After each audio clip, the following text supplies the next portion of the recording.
Muy buenos días en esta mañana del 9 de mayo de 2020. Hoy tenemos la oportunidad de conversar sobre el papel del Estado y las transnacionales en este proceso de lo que hemos llamado la democracia del miedo, el papel de los convenios entre empresas transnacionales y la fiscalía, el tema de las interceptaciones ilegales. Para ello vamos a conversar hoy con el senador de la República, Iván Cepeda Castro, del Polo Democrático. También nos acompaña Pilar Puentes, de Rutas del Conflicto, Liria Manrique, abogada, defensora de derechos humanos. Nos acompaña Edwin Palma Egea, el presidente de la Unión Sindical Obrera, y Héctor Yesid Vaca, de la Comisión de Derechos Humanos y Paz de la USO. Rápidamente vamos a hacer una pequeña presentación de todos los que han llegado. Primero que todo, le damos la palabra a Héctor Vaca, de la Comisión Nacional. Héctor, muy buenos días. ¿Desde dónde se encuentra? Sí, muy buenos días a todos. Saludar a nuestros compañeros que hoy hacen parte de este panel bien interesante. Estoy conectado desde la ciudad de Villavicencio y obviamente esperamos hoy dar un debate bien interesante sobre las amenazas que recaen sobre la democracia en nuestro país, con el tema de las chuzadas, con el tema de los convenios que tienen firmados con la Fiscalía General de la Nación y las fuerzas militares, que hoy están generando bastante presión sobre las comunidades que reclaman sus derechos en las diferentes regiones donde nosotros nos movemos. Muchas gracias, Héctor. También nos acompaña el senador de la República, Iván Cepeda Castro. Compañero Iván, ¿desde dónde se encuentra? Muy buenos días. Gracias por aceptar esta invitación.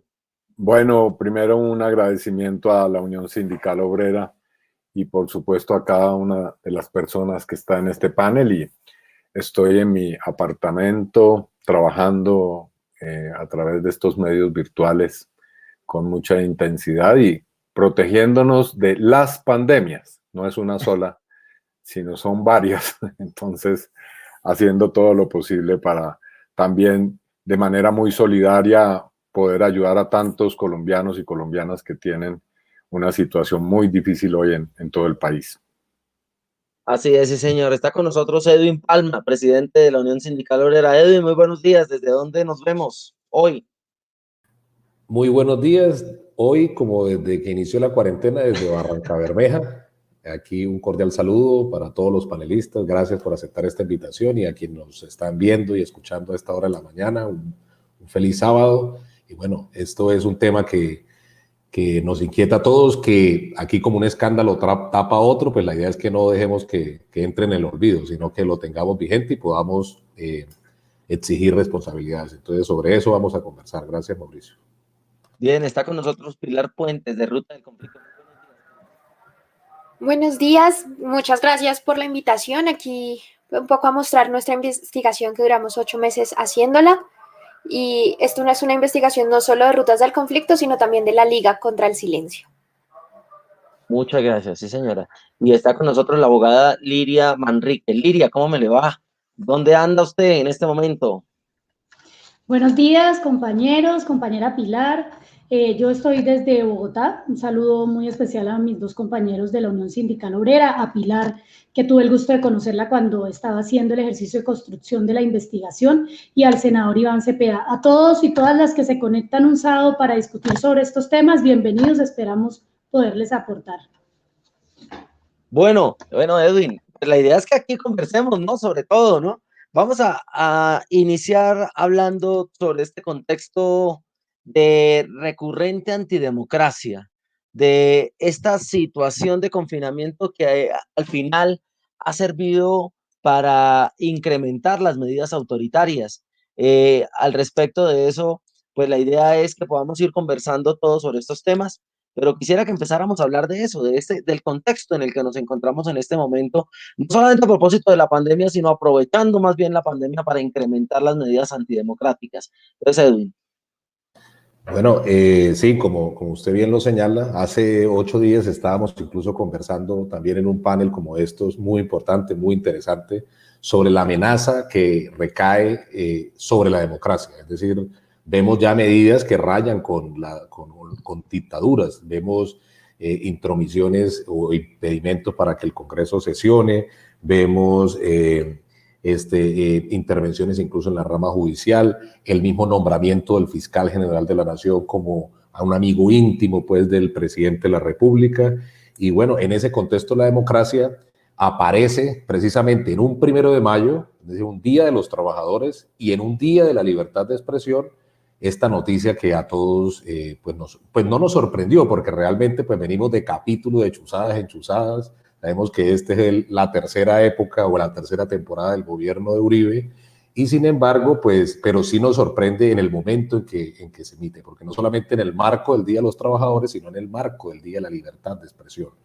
Y bueno, y vuelve y se pone de presente porque, por ejemplo, El Espectador desempolva la investigación que adelantó Rutas del Conflicto y Liga contra el Silencio en la industria petrolera, donde pone de evidencia estos convenios que hay entre las petroleras, porque no solamente es Ecopetrol, sino la Fiscalía y el Ejército colombiano. Ahora, esto no es nada nuevo, insisto, tanto las chuzadas como los convenios para la militarización de la protesta, para la militarización de la vida laboral, de la vida popular, pues no es nada nuevo. Yo quiero comentarles rápidamente una experiencia. En el año 2004, una anécdota, en el año 2004 nosotros hicimos la última huelga, tuvimos 258 despedidos y en el marco de esa huelga Ecopetrol hizo un convenio con la Fiscalía. Tuvo fiscales viviendo dentro de la refinería, les puso camionetas, medios de comunicación, y estos fiscales lo que hicieron fue montajes judiciales contra los dirigentes sindicales. Incluso a mí me hicieron un montaje judicial y me mandaron 2 meses a la cárcel, ¿no? Gratuitamente, pues, porque después de pasado los 2 meses y después de toda la investigación, el apoyo de la Comisión de Derechos Humanos del Abuso de la organización, logré demostrar obviamente mi inocencia. Entonces, esto para señalar que esto no es nuevo. En la alianza también de petroleras o de miembros de las petroleras con grupos al margen de la ley se ha puesto de presente incluso, recuerde que hace poco ha venido mostrándose que en el marco de la Justicia Especial para la Paz, que por ejemplo miembros de Ecopetrol se aliaron con paramilitares para la masacre de 1998 en Barranca Bermeja. Entonces yo creo que en ese contexto que no ha pasado, que no es nuevo, que a veces nosotros perdemos ya la capacidad de sorprendernos de escándalo tras escándalo, es importante poner de presente este tema. Yo creo que no podemos dejar pasar esto como un escándalo más, tenemos que ser incisivos y bueno, al final de este conversatorio la idea es dejar 2 apuestas sobre la mesa que queremos como organización sindical dejar, pero aprovechando pues este escenario, y en el marco de esta discusión de lo que es esta amenaza para la democracia, porque estos son atentados contra la democracia. Aquí se nos dice todos los días que estamos en una democracia, pero realmente hay quienes consideramos que ya estamos rayando en una dictadura. Yo creo que valdría la pena que en ese marco, aprovechando también la presencia del senador Iván Cepeda, nos ilustrara pues cómo lo estamos viendo en ese marco más amplio de lo político, para luego terminar en lo que tiene que ver con las petroleras y los convenios que ya hemos mencionado. En ese sentido, doctor Iván, pues Congreso prácticamente clausurado, cerrado, nuevo decreto de emergencia económica, prolongación del confinamiento con excepciones donde parece ser más la regla que las excepciones. ¿Cuál es el estado hoy de la democracia en Colombia? ¿Cuál es la mirada que hay sobre el problema, sobre el estado de la democracia? Bueno, muchas gracias. Lo de doctor podemos omitirlo, claro está. Sí, señor, sí, señor. Iván Oseca. Bueno, lo que estamos viendo en Colombia y en el mundo es la debacle del sistema pues capitalista y del modelo neoliberal.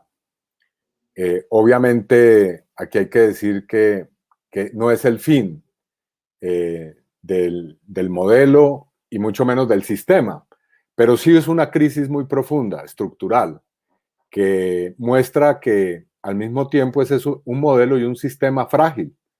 No es solamente en países que son considerados poco desarrollados o subdesarrollados, sino en las grandes potencias mundiales, que esta pandemia, que parecía ser un virus y que un virus como la gripe, según algunos de los mandatarios bastante prepotentes, pues ha sacudido los cimientos realmente de los sistemas de salud, incluso en los países más desarrollados, que decir en los países que tienen un sistema tan debilitado como el nuestro en materia de salud, pero al mismo tiempo la economía.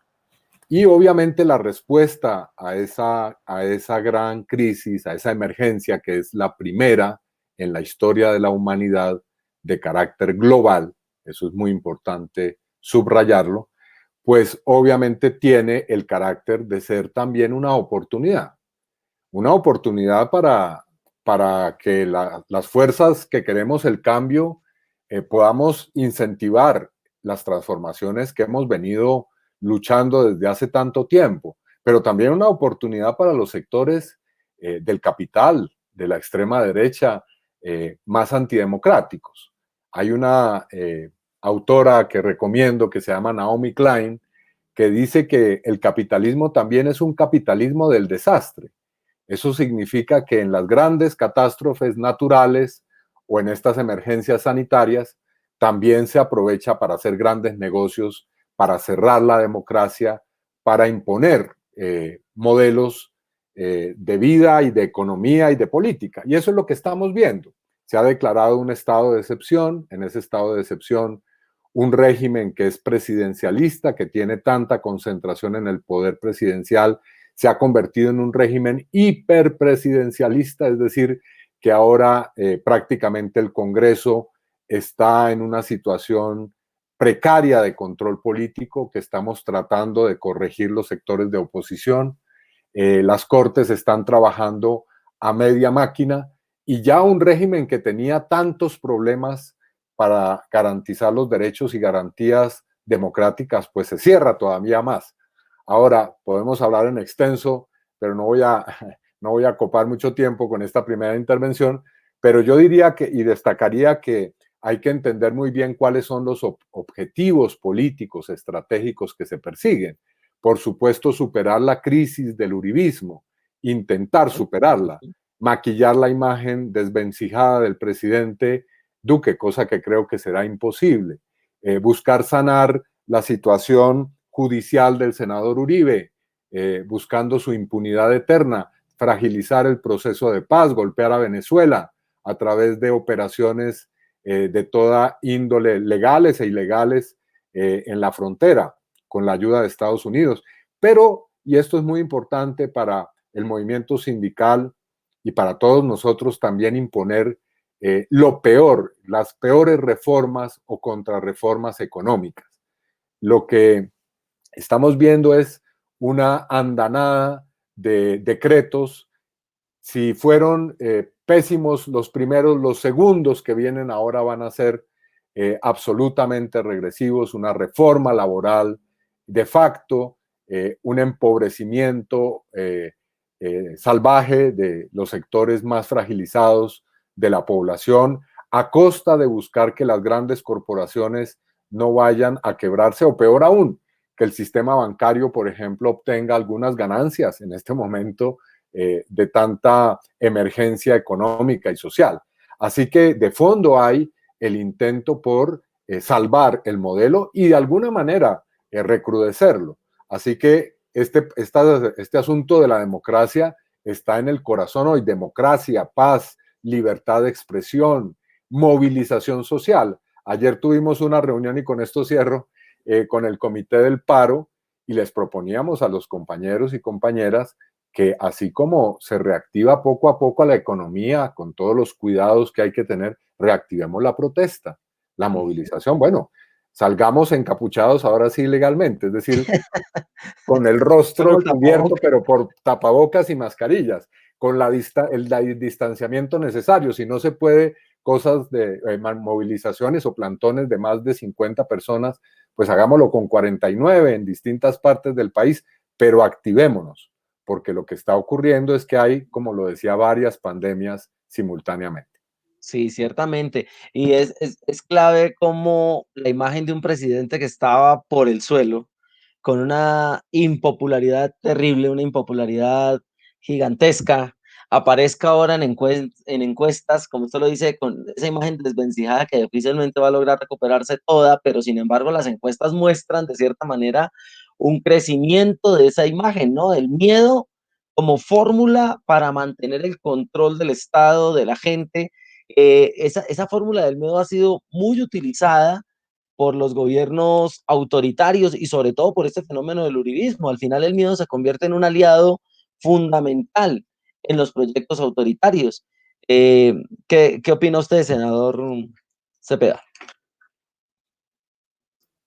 Yo creo que la crisis es estructural y que, por supuesto, no basta con campañas de carácter publicitario, por muy intensas que sean. El presidente y el gobierno está tratando de dar una imagen de que está atendiendo realmente los problemas de la gente, cosa que es falsa.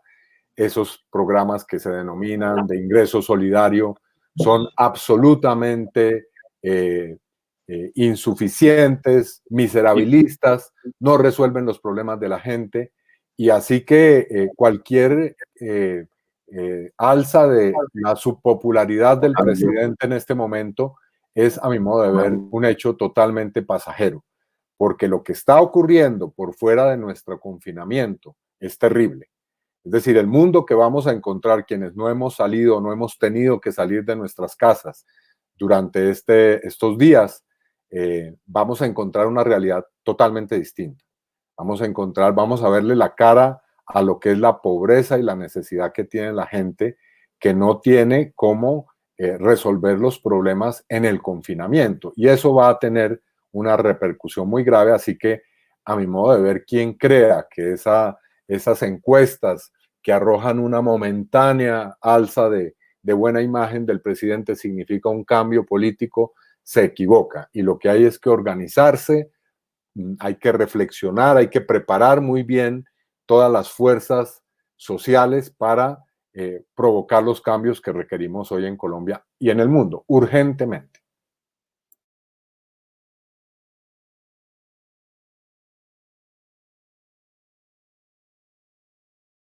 Tienes el micrófono cerrado. Gracias.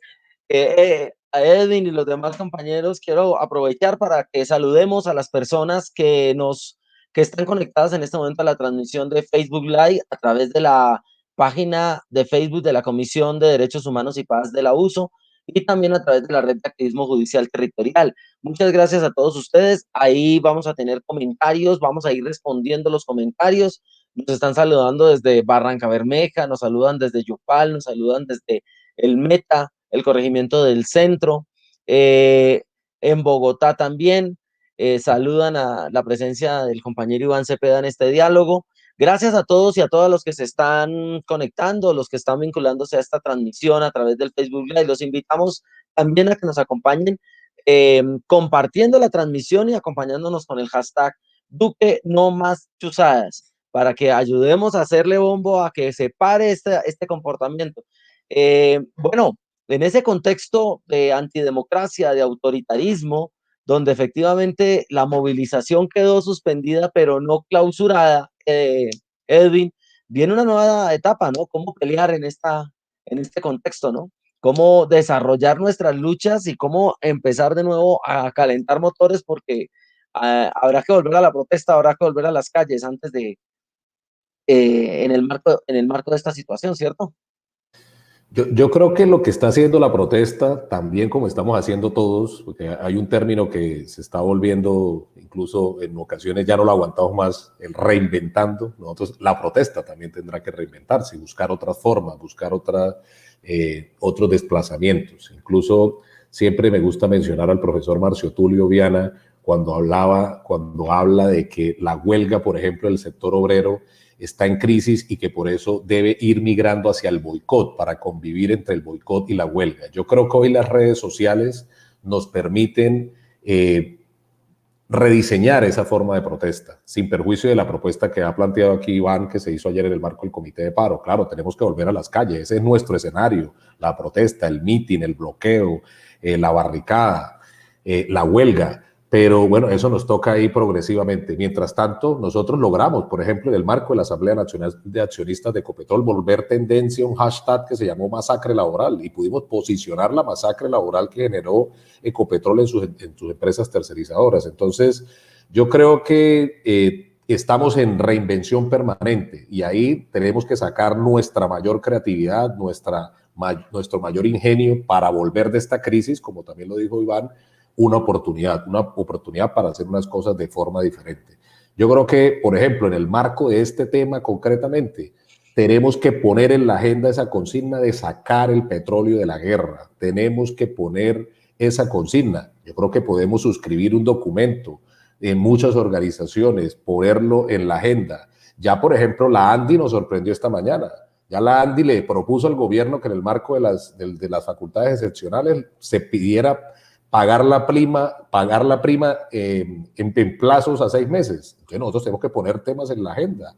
También cómo podemos, es decir, no dejar que se muera la democracia, porque aquí ya, como bien lo señaló Iván, hay una fragilidad, que nos quieren volver tan frágiles nuestra democracia para poder acertar un golpe que no podemos permitir. La movilización tiene que estar en las redes, volveremos a las calles, pero también tenemos que estar muy atentos, porque si nos descuidamos, ya en este nuevo decreto de emergencia se habilita la privatización de empresas públicas. No podemos permitir eso, tenemos que estar atentos. Y ahí tenemos que ser un gran frente amplio para poder pasar al otro lado de la crisis, poder restablecer la economía, la sociedad de este país, que va a quedar muy golpeada, que ya está muy golpeada, pero que no nos vayan a dejar raspando la olla y se lleven la olla. Necesitamos estar muy atentos y eso depende de una responsabilidad colectiva de todos nosotros.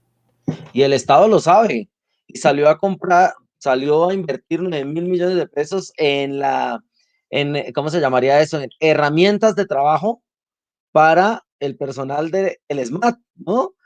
Salió a fortalecer el aparato represivo porque sabe efectivamente que estamos confinados, pero no callados, ¿no? Y preparando la movilización. Y no solamente eso, salió a hacer un contrato megamillonario para lavarle la cara al presidente en redes sociales. Ahí está la importancia de las redes sociales, de nuestro control social. Muchos lo hemos subestimado y desestimado, pero yo creo que tenemos la responsabilidad de meternos más en ese nuevo mundo que tenemos mucho por explorar. Sí, hace unos días tenemos precisamente un foro sobre los retos de la democracia en esta época, y son gigantes, porque aquí pueden ganar también los sectores más autoritarios, más fascistas, aprovechándose del miedo, o efectivamente pueden ganar las movilizaciones, o pueden ganar los pueblos. Bueno, yo quiero empezar a que escuchemos a Pilar Puentes. Pilar ha trabajado junto a Rutas del Conflicto con otras organizaciones que ella nos va a contar en procesos de investigación sobre lo que han sido los retos, o lo que han sido los convenios, mejor, de organizaciones transnacionales con el Estado, en particular con la Fiscalía, digamos, para ponerse al tono de las movilizaciones, para saber o para controlar, digámoslo así, la protesta social. Pilar, muy buenos días. Entonces, ¿cuál es el balance o cuáles, digamos, como los datos iniciales de esas investigaciones que ustedes realizaron? Buenos días y pues muchas gracias por la invitación y a todas las personas que se conectaron. Esta investigación nace, Rutas del Conflicto, es un medio de comunicación que hace sus investigaciones a través de los datos, de las bases de datos y visualización, y para esta oportunidad nos unimos con la Liga contra el Silencio, que es una alianza de varios medios de comunicación que lucha contra la censura y producir información en zonas donde no hay medios locales suficientes, al menos. Empezamos una serie de investigaciones sobre algunos líderes sociales de diferentes, líderes de tierras, líderes contra la lucha del medio ambiente, con líderes sindicales, y encontramos en estas investigaciones que había una serie de convenios, y rastreando estas informaciones descubrimos que habían unos líderes judicializados en el departamento del Meta. Entonces fue ahí donde nos acercamos a la USO, porque uno de esos líderes había sido defendido por los abogados de la USO, y también decidimos enviar una solicitud de información teniendo en cuenta el debate de control político que había hecho el senador Cepeda. Entonces así empezó esta investigación, solicitando toda la información posible tanto al equipo del senador Cepeda como a las instituciones pertinentes, que en ese momento era el ejército. ¿Y cuáles son los resultados, digamos, las regiones más afectadas? ¿O se concentraron solamente en el Meta, o, digamos, se hizo una mirada también de otras regiones del país? Nosotros construimos un mapa que pues cualquier usuario puede utilizar, cualquier ciudadano, se llama la investigación Convenios de Fuerza y Justicia, donde hay un mapa de Colombia y cada punto de ese mapa representa contratos, convenios de colaboración donde están ubicados según el municipio. Digamos que sí hay mayor número de convenios en los departamentos de producción petrolera, que a diferencia, digamos que sí hay convenios con empresas mineras, no es de la misma magnitud. ¿Y cuáles son esas zonas son las más afectadas? Me imagino están asociadas al Meta, el Casanare, hacia Barranca Bermeja. ¿Dónde se encuentra Bermeja, sí, toda el esta parte, mayor? lo que es Casanare, Arauca, el Meta y Barranca Bermeja. Pilar, ayúdenos a dar números, es decir, yo creo que siempre las cifras nos ubican, nos ubican muy bien. ¿De cuánto dinero estamos hablando? ¿Sí? Porque en un país que tiene tantas necesidades, ¿de cuánto dinero estamos hablando de lo que pudiésemos denominar la privatización de las fuerzas militares? Incluso la privatización de la justicia, porque hay convenios con la Fiscalía General de la Nación. Sí, digamos, los convenios varían muchos, pues varían de precio, pueden estar entre los 600 millones hasta los 12.000 millones de pesos, porque también varía el tiempo de ejecución de esos convenios. Hay convenios que son por 3 meses o hay convenios que son por 2 años. Nosotros alcanzamos a recopilar 200 convenios que no están contemplados en más o menos de los 1.200 que tenía el senador Cepeda. Nosotros solo tenemos 200, que fue los que pudimos rastrear desde el 2016 al 2019, a marzo más o menos del 2019, en la plataforma de SECOP, y que tienen los anexos, que muchos de ellos tienen los anexos, que eso es algo importante decirlo. Estos contratos está solo el acta de inicio o el acuerdo de voluntades, no hay anexos, que es donde se sabe el valor por el que se firmó ese convenio, las áreas de exploración, también qué unidad del ejército o de la naval, porque también hay unos en La Guajira, va a operar este convenio. Entonces, como todos esos datos técnicos los encontramos en los anexos, que casualmente, porque eso es algo extraño, fue que los subieron a SECOP, porque se supone que toda esa información es clasificada y tiene el grado de secreto, además. En este momento, las personas que nos acompañan a través del Facebook Live están viendo el mapa que ustedes publicaron en Rutas del Conflicto, que se llama Convenios de Fuerza y Justicia. Todos están viendo en este momento ese montón de convenios. Mire, por ejemplo, usted hacia la zona del Caribe, ¿no? En Sinuco, Buenavista, San Luis de Cincé, Los Palmillos, Ovejas, Tolú Viejo, Coveñas, Cartagena, Luruaco, bueno, y hacia el lado también del Piedemonte Llanero, ¿no? Miren cada punto rojo para los que nos están observando legal e ilegalmente en este chat, pueden ver cada punto rojo que representa un convenio.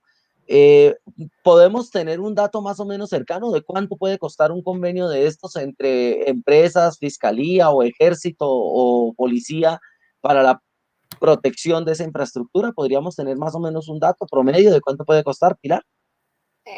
La mayoría están sobre los 1.000 millones de pesos. Los de Isagen, extrañamente, son los más valores altos. Hay unos de 200.000 millones de pesos, que ahorita en este momento no recuerdo cuál es, en qué zona está ubicado, pero sí son los de Isagen.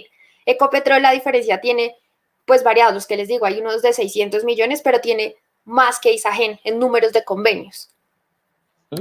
Pilar, una pregunta, perdón, Mauro, una Sí, pregunta que me llamó mucho la atención. Uno de esos convenios incluso era para brindar, creo que, planes vacacionales o apoyo social. ¿Qué fue lo más exótico que encontraron en esta investigación? No hay un convenio como para eso. Lo que pasa es que se supone que, según una resolución que sacaron en el 2014, solo se podrían hacer estos convenios para la seguridad nacional, para proteger la seguridad nacional, y ahí estaba, pues, digamos, todo este contexto de la voladura de oleoductos, de las infraestructuras. Entonces se hacen estos convenios desde el 96, pero en el 2014 sale esta resolución y solo se pueden hacer bajo esto de este objeto de contrato, seguridad.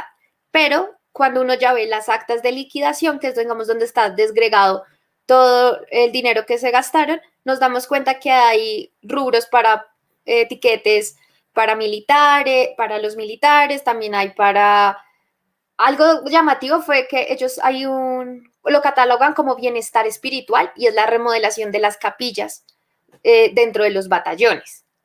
O también, digamos, hay un contrato que era para el Putumayo, pero se ejecuta remodelando una torre de aviación en Facatativá. Entonces, hay, digamos, esas inconsistencias y también hay unos contratos donde al final hay un comité como de evaluador, que es la mitad de la empresa que firma este convenio con la entidad, ya sea el ejército, y se hace un plan de evaluación de costos y la empresa ahí dejan las actas varias veces que no hay soportes de los dineros gastados, por ejemplo. Mire, quiero volver un momentico, Edwin, al mapa, a compartir un momentico la visual del mapa, porque las personas que estén interesadas en conocer la información, esto es información de los convenios que son públicos, como lo ha dicho Pilar, ¿no? Y me imagino que esos convenios pues tienen como objetivo la protección de la infraestructura. Ustedes pueden ir al mapa, por ejemplo, aquí el convenio en el departamento de Antioquia, aquí hay uno en Cravo Norte, por ejemplo, departamento de Arauca, el convenio es el convenio 13056, pero me dice que este es un convenio con el municipio, o sea que los convenios no son solamente con las empresas, sino también con entes territoriales, ¿no? No, cuando ustedes le dan clic, lo que están haciendo es clic al municipio donde hay un contrato. Ahí, si quiere, puede darle clic y lo que va a ver es el municipio y dentro de la ficha del municipio están todos los contratos firmados en ese municipio. O sea, por ejemplo, ahí en Puerto Berrío hay los links en azul, son todos los convenios que cobijan a ese municipio. Pero no significa que sean con el ente territorial, sino que es con las fuerzas militares o con la fiscalía. En este caso. Cada vez que le hagan clic ahí dice qué entidades están, por cuánto dinero, y si hay algo llamativo de esos contratos, el detalle está en la parte de abajo. Claro, aquí por ejemplo en ese de Puerto Berrío que estábamos mirando, según esa información, hay 4 convenios suscritos para temas relacionados con protección, ¿no? de la infraestructura. Doctora Liria, usted que ha estado familiarizada con la palabra Andrómeda durante muchos años, ¿nos puede contar en detalle cómo funciona eso de las supuestas plataformas andrómedas? Y esta es una palabra que ha sido bastante utilizada en este marco en el marco de estos procesos. Hola Mauricio y a todos los que nos están escuchando y viendo. Debo decir que me la nombró y me alcanzó a dar miedo.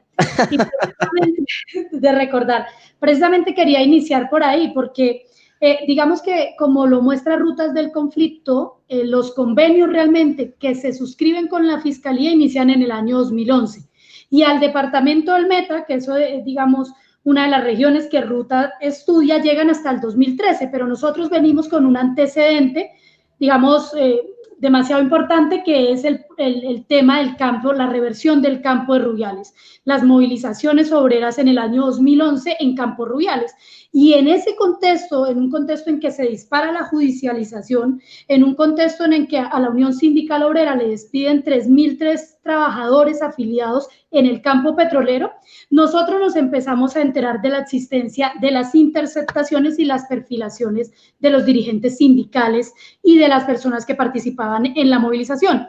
En el año 2013 se hizo pública una bitácora de la empresa Pacific Rubiales, que era una bitácora suscrita por el jefe de seguridad a través de la cual entregaba un reporte detallado de los dirigentes de la Unión Sindical Obrera, de los asesores de la Unión Sindical Obrera que habían participado en el juicio ético que habían realizado las organizaciones sociales y derechos humanos en Puerto Gaitán Meta.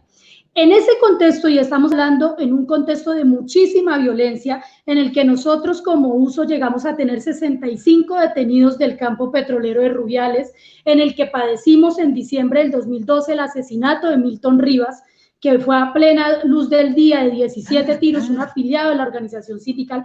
En ese contexto nos empezamos a enterar de estos seguimientos y entonces es cuando aparece la plataforma Andrómeda.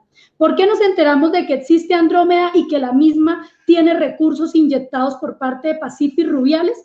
Porque habíamos interpuesto como organización sindical una denuncia penal por la violación del derecho de asociación. En el marco de esa denuncia fuimos recolectando algunas pruebas y un jefe de seguridad que es despedido por Pacific Rubiales termina haciendo una declaración en Naciones Unidas en el año 2013, en la sede de Naciones Unidas de Villavicencio, en la que yo participé personalmente, y en ella confiesa la existencia de estas plataformas que son antiguas en la industria del petróleo, el manejo que tiene la seguridad física, la asignación de seguimientos de acuerdo al perfil y, por supuesto, y digamos que eso era lo más relevante de la declaración de este señor, era el hecho de que se considera definitivamente a toda la dirigencia de la USO como enemigo de la industria.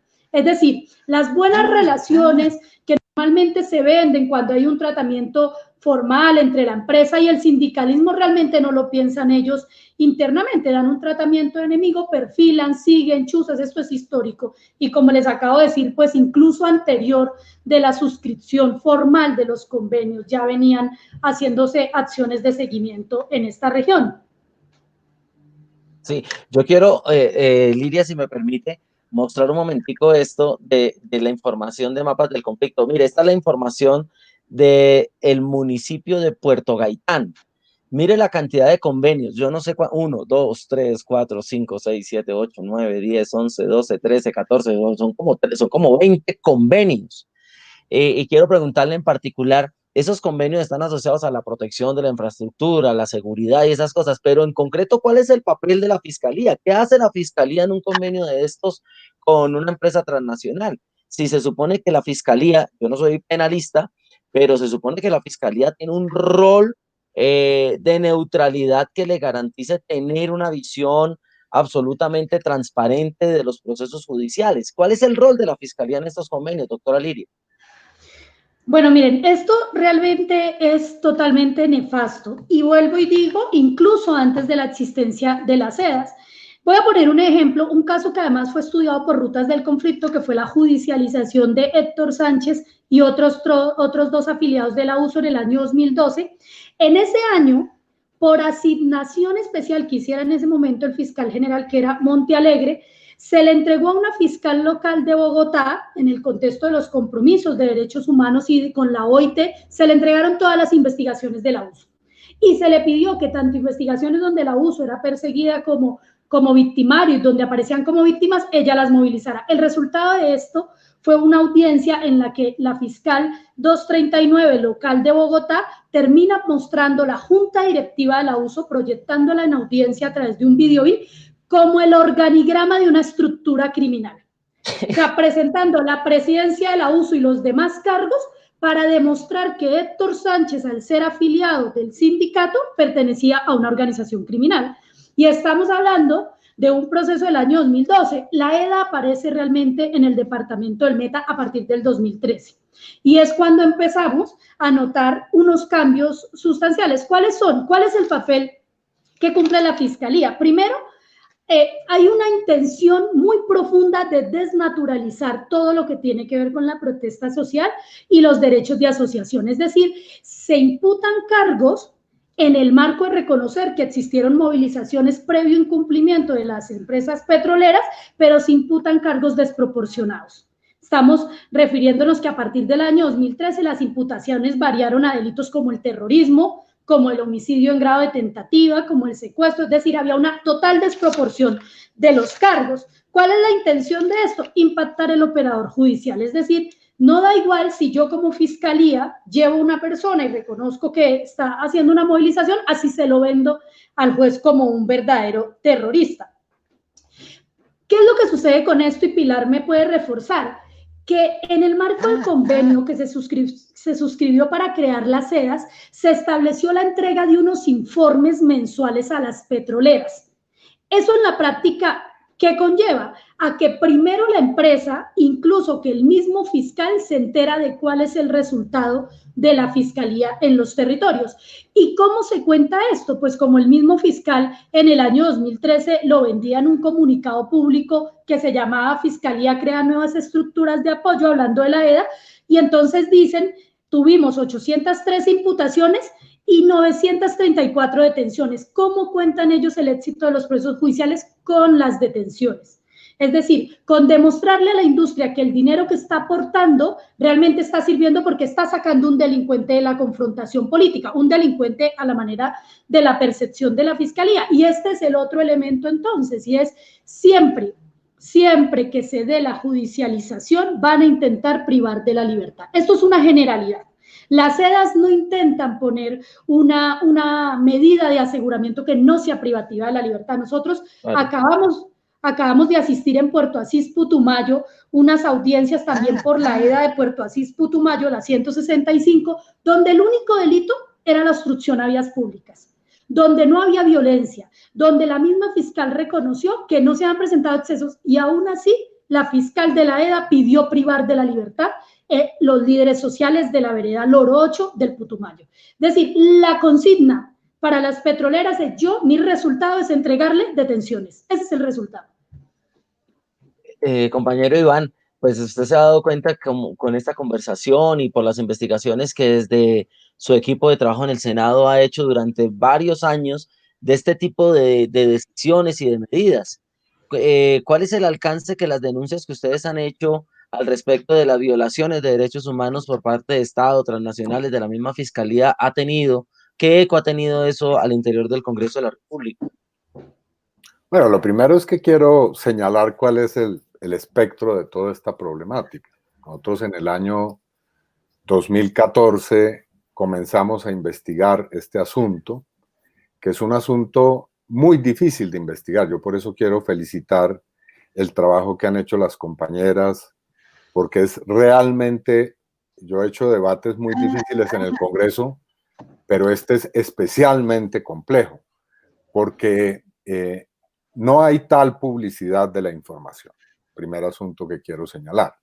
Esta es una información, especialmente la de las fuerzas militares, que es la más delicada de todas, que se mantiene en un total recelo. Y para decirles, nosotros tuvimos que pelear un año con el Ministerio de Defensa a través de derechos de petición para obtener acceso a 1.299 convenios suscritos en las últimas 2 décadas, en el 2015.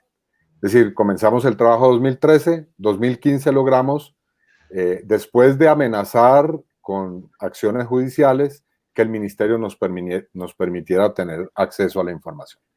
Luego de que logramos eso, a nosotros no se nos dio copia de los convenios. Nosotros nunca hemos podido tener en nuestras manos los convenios de las fuerzas militares y de la policía. Lo que permitieron fue que 2 asesores nuestros entraran al ministerio. Esos 2 asesores tuvieron que estar todo el tiempo acompañados de miembros del Ejército Nacional. Les quitaron a la entrada los celulares, los computadores, y solamente les permitieron ingresar un esfero y un bloque de notas para poder ver allí en el lugar en el que trajeron algunos, no todos, de los 1.299 convenios, una mañana información. Ahora, eso fue suficiente para que pudiéramos tener una idea de qué se trata esto.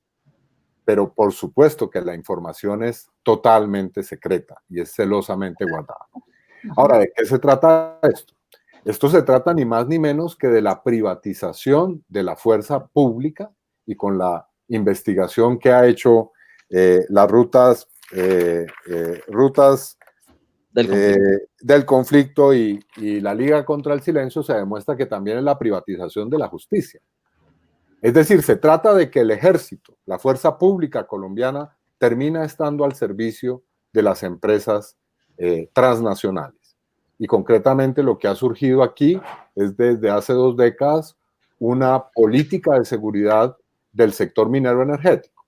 Ahora, ¿en qué consiste esa política? Primero, el asunto es que estos convenios implican la obligación de las fuerzas militares de crear estructuras y unidades que están al servicio de las compañías transnacionales. Nosotros detectamos primero que había en ese entonces, en el 2015, 20 batallones llamados batallones energéticos y viales, que se había creado un número también muy importante de lo que llaman centros de operaciones especiales para la protección de la infraestructura del Estado, que eran centros que unen a la policía y al Ejército Nacional, que eran 9, en 9 departamentos del país. Hay uno en Bogotá, otro en Meta, otro en Valle, Cesar, norte de Santander, Nariño, Putumayo, Arauca, Bolívar. Y también que pues estaban en 6 grandes compañías, en el terreno de las 6 grandes compañías, batallones incrustados dentro de los terrenos de las compañías minero-energéticas. De esos 1.299 convenios, nosotros detectamos que había un 24% dedicados a la minería, el 14% a hidroeléctricas y el 61% a compañías dedicadas a la explotación de hidrocarburos. De esos convenios, que en ese momento nos dijeron que tenían un presupuesto de 2.5 billones de pesos, me imagino que ese rubro ha crecido, hay 6 compañías que tenían la gran mayoría de esos convenios, y rápidamente los menciono: Pacific Rubiales, Meta Petroleum, Isagen, Proyecto Bicentenario, que agrupa a una muy importante cantidad de compañías, Ocensa, Empresa Pública de Medellín, Cerrejón, Drummond y Anglo-Gold Ashanti. Esas compañías tienen a su disposición 68,000 efectivos de la fuerza pública. Óigase bien esta cifra: 68,000 miembros de la fuerza pública, lo cual es una cantidad muy considerable, es decir, es entre el 15 y el 20% del ejército y de la Policía Nacional concentrados en esa protección. Ahora, ¿cuál es el objetivo de todo ese despliegue de fuerza? Pues en los convenios dice que es un asunto de protección de las empresas para enfrentar el terrorismo y el conflicto armado. Pero cuando nosotros comenzamos a comparar la información de los departamentos, concretamente de 5 departamentos, y los nombro rápidamente: la situación que se presentó en Antioquia con Hidroituango, la situación que se ha presentado en Putumayo con el pueblo Nasa y con la zona de reserva campesina que hay allí en Putumayo, la situación del Cesar y de la explotación del carbón con Drummond, la situación del Meta en las zonas donde estaba en ese momento Pacific Rubiales, y la situación del Casanare, constatamos que lo que había era una intervención de la fuerza pública, de la policía, y ahora podemos también decir de la fiscalía, con la investigación que han hecho las compañeras, no para simplemente proteger de la acción de la guerrilla a las compañías transnacionales, sino fundamentalmente para contrarrestar a los movimientos sociales que luchan por la defensa del medio ambiente y contra el movimiento sindical. Es decir, el trasfondo de esta gran operación de privatización de la fuerza pública es ni más ni menos que generar una política de enemigo interno contra las organizaciones sindicales y contra el movimiento social. Y tenemos, yo he puesto aquí en el chat privado de nosotros, y ustedes lo pueden poner a circular, el debate donde está ejemplificado, y no puedo hacerlo ahora porque me tomaría horas, la cantidad de violaciones de derechos humanos que están relacionados con esos convenios. Nosotros, después de ese debate, hicimos múltiples solicitudes y, por supuesto, ninguna de ellas ha sido respondida, porque estos convenios son tratados realmente como un secreto de Estado. Así que es un asunto muy importante, y yo creo que debemos darle, por supuesto, seguimiento, porque implica, como lo decía, la privatización, ni más ni menos que de la fuerza pública al servicio de intereses transnacionales. Termino con una acotación sobre este asunto, y es que en diciembre pasado, si ustedes recuerdan, estuvo visitando al país el relator especial de las Naciones Unidas para la situación de los defensores y defensoras de derechos humanos. Y una de las recomendaciones que hizo y que el gobierno rechazó vehementemente es que las compañías transnacionales debían responder por violaciones de derechos humanos. Es decir, el relator hacía referencia ni más ni menos que a esta situación de los contratos o de los convenios entre las fuerzas militares y de policía y las empresas transnacionales. Sí, el papel que ustedes han realizado ha sido enorme en la denuncia de estas situaciones. Y hay que decir también que no solamente hay procesos de convenios para, digámoslo así, enfrentar la movilización social mediante procesos judiciales, como nos lo contaba la doctora Liria, sino que también hay procesos de los cuales todavía no tenemos información completa, interceptación a los líderes políticos, para saber cuál es su paso futuro, cómo están pensando las movilizaciones, cómo se reúnen, con quién se reúnen. Es un tema no solamente de la información que reciben a través de los convenios, sino que las investigaciones de la prensa han mostrado que el ejército está haciendo interceptaciones ilegales, muy al estilo también del gobierno del 2002, ¿no? Senador Cepeda. Bueno, por supuesto, es que tras la fachada de estos convenios hay toda una máquina de acción ilegal, porque la pregunta no es solamente por el estar utilizando a la fuerza pública y al ejército como una fuerza represiva interna en las empresas, sino por supuesto qué relación hay con todo ese entorno de los grupos paramilitares y del accionar de todas estas organizaciones que han estado asesinando líderes sociales en los territorios. El caso de Hidroituango me parece que es supremamente diciente, lo que ha ocurrido en Putumayo, ya lo mencionaba.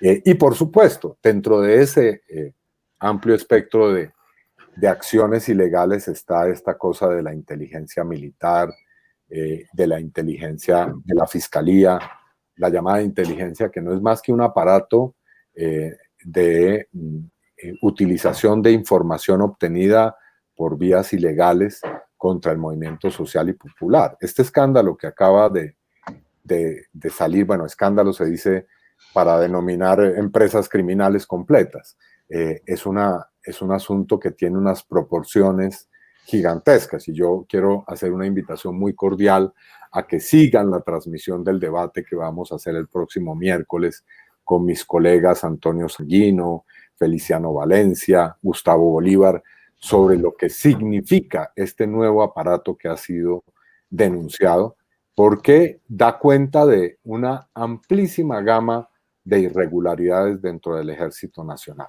Entonces, por supuesto, aquí esos informes no se utilizan solamente para desprestigiar, para judicializar, sino también para asesinar gente. Yo quiero recordar que aquí la inteligencia del Estado ha servido para preparar condiciones para asesinar líderes sociales y líderes políticos. Basta decir que el señor Miguel Maza Márquez está en la cárcel cuando, está en una guarnición porque está acusado de haber utilizado el DAS para asesinar a Luis Carlos Galán y también para asesinar a Bernardo Jaramillo, para asesinar a Jaime Pardo Leal, en fin.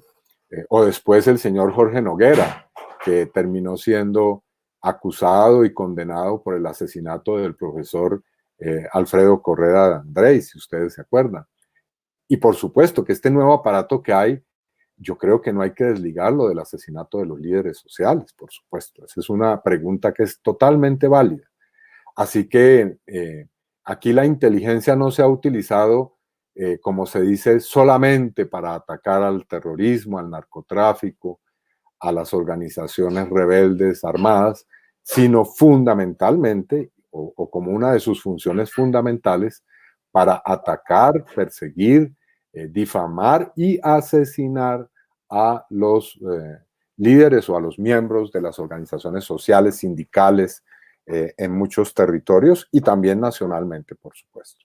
Sí, Déjeme efectivamente. hacer aprovechando el tiempo, porque sé que Iván tiene que irse. Es decir, hay una relación directa. Yo quiero que esa conexión no la perdamos. Hay una relación directa entre las petroleras, Ecopetrol obviamente entre ellas, y el ejército y la fiscalía. Y luego viene este capítulo de las chuzadas. Es decir, que por default uno dijera que hay una conexión directa entre las petroleras y estos capítulos, así sea de manera indirecta. Entonces, yo creo que tenemos que plantearnos, y quiero para que Iván nos ayude con una reflexión final antes de su partida, de que tenemos que plantearnos cómo exigirle a Ecopetrol, como principal cabeza de eje de la política petrolera en Colombia, al Ministerio de Minas, a la ACP, que es la Asociación Colombiana de Petróleo, las que agremia a todas estas productoras de petróleos, cómo romper ese vínculo con actividades delictivas, porque ese realmente hay que llamarlo por su nombre. Esos son actividades delictivas. Entonces hay recursos usados de la renta petrolera que deberían terminar en más educación, más salud, más desarrollo en las regiones, más ingresos para la nación, que están terminando en convenios que están siendo usados para hacer estas actividades de las chuzadas. Por eso pone de presente, El Espectador despertó esta investigación que hizo Rutas del Conflicto y Liga contra el Silencio. Una vez se pone de presente este capítulo porque Rutas del Conflicto y Liga contra el Silencio estaba dentro de los chuzadas. Ahí estaban también líderes políticos, periodistas, incluso dirigentes sindicales. Ahí apareció nuestro expresidente de la CUT Bogotá, el compañero Carlos Castañeda, también dentro de ese capítulo de los chuzados. Entonces, uno pudiese señalar con precisión que hay una conexión directa entre los recursos de la renta petrolera y el capítulo de las chuzadas. Entonces, ¿qué hacemos ahí frente a eso, senador? ¿Cómo podemos liderar una iniciativa para exigirle que la renta petrolera no se use y que se saque de la guerra? Eso es sacar también el petróleo de la guerra. Bueno, es que aquí está puesto en discusión un asunto fundamental, y es que el modelo neoliberal todo lo privatiza, ¿no? Entonces, no solamente privatiza los servicios básicos, sino también privatiza la fuerza pública. Y eso es profundamente perverso. Y todavía peor, la fiscalía. Es decir, ¿qué tiene que hacer la fiscalía o fiscales investigando para una empresa X? Cumpliendo un encargo como si se tratara de cualquier otro servicio. No, la seguridad, el uso de la fuerza, la capacidad represiva del Estado no puede estar en manos privadas, por supuesto. Entonces, aquí, ¿cuál es el gran muro que tenemos enfrente? El gran muro que tenemos enfrente es que no tenemos la información completa. Tenemos que atacar claramente la tesis de que estos convenios y estas actuaciones hacen parte de un problema de seguridad nacional. No, aquí tenemos que exigir que un asunto tan delicado sea objeto de una total transparencia. Necesitamos saber cuántos convenios hay, dónde están, con qué empresas se han hecho, cuántos recursos se han invertido en eso, qué funciones han cumplido, y poder contrastar esa información con la información de violaciones de derechos humanos que ha habido en muchas regiones del país, para poder llegar a la conclusión que obviamente se ve por encima, y es que efectivamente aquí los recursos del Estado están sirviendo para financiar violaciones de derechos humanos al servicio de intereses particulares y empresariales. Pero necesitamos poder construir, exigir esa información para que podamos hacer el debate en forma y poder atacar jurídicamente y políticamente estos asuntos. Exactamente. Hay acciones, están pensando acciones. Bueno, me imagino que eso hace parte del debate que nos está invitando para el próximo miércoles, pero frente a instancias internacionales, a la Corte Interamericana, a la Comisión Interamericana, frente a esta situación actual que tenemos de violación de los derechos humanos en este momento. Sí, por supuesto, estamos actuando en múltiples planos. Ya la Comisión Interamericana ha sido puesta en conocimiento, el Congreso de Estados Unidos. Hoy, si ustedes ven el editorial del periódico The New York Times, está dedicado a este asunto. Pero digamos que si hablamos de este último episodio de Chuzadas, lo que hay detrás, repito, es un asunto supremamente complejo, que tiene que ver con la corrupción al interior de las fuerzas militares, particularmente del ejército, y que va a ser una discusión muy fuerte porque liga el problema de esa corrupción con, obviamente, el uribismo, con el manejo que ha tenido el uribismo de una muy importante sector de la inteligencia militar en Colombia y, por supuesto, pues con todos los asuntos que están aquí en discusión, el problema de la paz, el problema de la denuncia de las violaciones de derechos humanos, la acción de protesta legítima y, legal, y además legal de las organizaciones sindicales y del movimiento social. ¿No?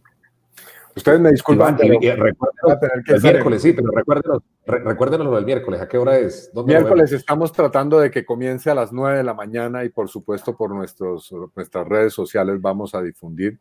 Inicialmente, seguramente va a intervenir el Partido Conservador, el Partido Liberal, y esperamos poder tener el tiempo suficiente para mostrar toda nuestra información sobre este asunto que, como les decía, muestra un aparato gigantesco. Nosotros creemos que no eran 130 las carpetas o las personas, sino por lo menos entre 300 y 500 personas las que estábamos siendo objeto de este aparato criminal. Gracias, Iván. Gracias. Bueno, muchas gracias. Y Gracias, felicitaciones por el trabajo que hacen todas y todos ustedes. Muchas gracias. Como lo decía, cuídense de las pandemias, ¿ok? No. Bueno, ustedes los que nos están siguiendo a través de las redes sociales, por favor no se desconecten, que este diálogo sigue, por supuesto. Sí. Está muy bueno, está muy bien, tenemos buenos datos. Yo creo que, y hay muchísimas conexiones, muchísimas preguntas, muchísimo interés en esto. Yo creo que no podemos que este capítulo, como muchos capítulos de corrupción, de historias, de chuzadas, en fin, los archivemos en el olvido. Yo creo que tenemos que estarlo removiendo. Ahí tenemos algunas ideas para esta semana, estar moviendo este tema que, insisto, no puede quedar en el olvido.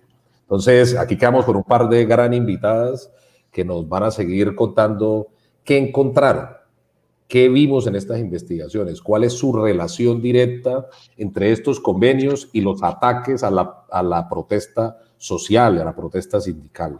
Creo que Liria nos hizo un panorama, nos acercó un poco, pero yo quisiera que Liria nos ayudara a profundizar un poco más. Liria también trabaja con nosotros en la Comisión de Derechos Humanos y tiene un contacto directo, tiene más filigrana sobre lo que ocurre allí entre la fuerte presencia donde se desarrollan estos convenios, la militarización de la vida laboral y la vida sindical, y cuál es su relación en la penalización.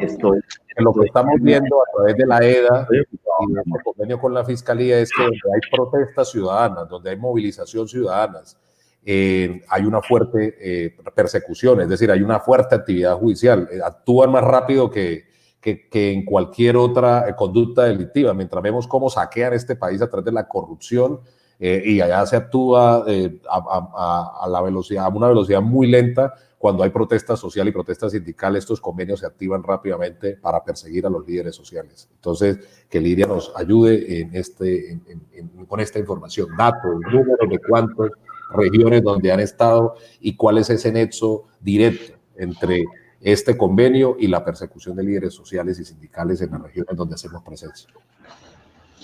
Bueno, yo creo que esto lo podríamos abordar desde dos miradas diferentes. Y voy a dejar de lado el tema de tres miradas realmente. Es un tema, es la intervención que hace la policía en concreto. Otro tema es el tratamiento que da el ejército. Y otro, que sería la acción posterior, la entrada de la fiscalía a judicializar. Y entonces empecemos por el tema del ejército, que es un tema bastante delicado, y es, como todos sabemos, constitucionalmente el Ejército Nacional es una fuerza que está instituida para la protección de la soberanía nacional. Es decir, en esencia, la Constitución limitó sus funciones a ello. Por tanto, toda acción que pueda ser catalogada como una acción ejecutable por policía judicial no tendría el ejército competencia. ¿A qué me refiero? A los famosos retenes, a la famosa verificación de cédula, a la verificación de los vehículos. Todo esto son acciones arbitrarias, pero que las ejecutan constantemente. Pero en la industria petrolera esto se agudiza. ¿Por qué? Porque el derecho internacional humanitario nos dice que el ejército tiene que estar regulado por unas normas específicas. Y hablemos en concreto del principio de distinción.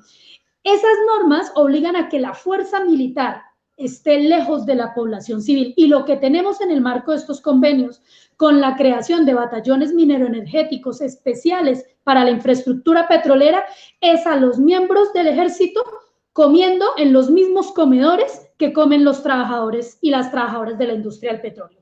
Tenemos a los integrantes del ejército dentro de las estaciones petroleras, es decir, y vamos a ponerlo en términos dramáticos o en términos propios de la guerra. Si esos ejércitos fueran objeto de un ataque, ¿quiénes padecerían el impacto realmente si los estamos metiendo dentro de las estaciones? ¿Quiénes soportarían el impacto? Y lo peor de esto, por supuesto, es que las petroleras han intentado normalizar, naturalizar en el trabajador y la trabajadora tener un hombre con un fusil al lado. Estar todo el tiempo interlocutando con esto cuando esto está violentando, por supuesto, garantías internacionales y constitucionales. Este es el primer enfoque. Ahora, el enfoque de la policía. Miren, la policía está cumpliendo un papel que es nefasto a todas luces en la medida en que su gran trabajo es la criminalización a través de la propaganda negra de la movilización social en los territorios. ¿A qué me refiero con esto?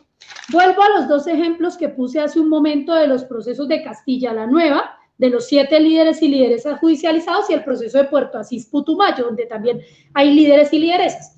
En los dos casos, la Policía Nacional emitió en el marco de las audiencias preliminares unas comunicaciones, en el caso del Meta, que se llamaba El que la hace la paga, con los rostros de los líderes, presentándolos como un gran logro del trabajo conjunto Fiscalía-Policía, habiendo capturado a unos criminales.